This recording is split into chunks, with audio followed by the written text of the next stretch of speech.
And it's time for the takedown here on the Ed Show. You know, I'm starting to think that Donald Trump was born with a silver foot right in his mouth. Now, for weeks, this guy has given us plenty of reasons to doubt the seriousness of his presidential ambitions, and today, of course, was no different. Speaking on talk radio in Albany, New York, Trump referred to African-American voters with an absolutely stunning lack of sensitivity.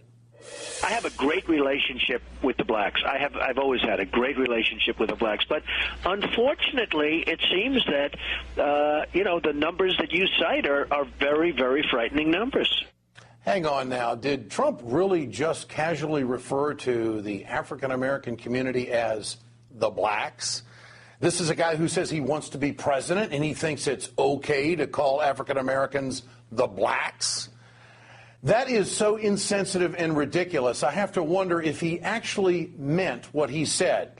From NBC News correspondent Mara Schiavocampo. Mara? Well, Ed, when it comes to education, the headline is that racial inequalities start young and persist through life. Widely considered a national crisis, nothing illustrates the problem more strongly than the stark statistics. When it comes to standardized tests, the average black child scores below 75% of white children.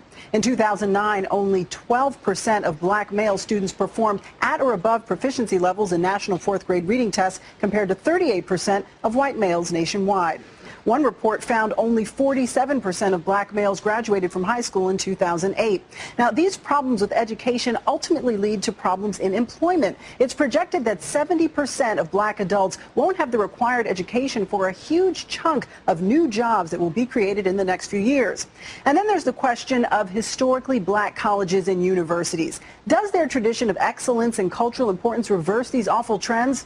Well, unfortunately, in many ways, the answer seems to be no. The great thing about public education is when the doors open, everybody's welcome. The gifted, the talented, those who have got special needs.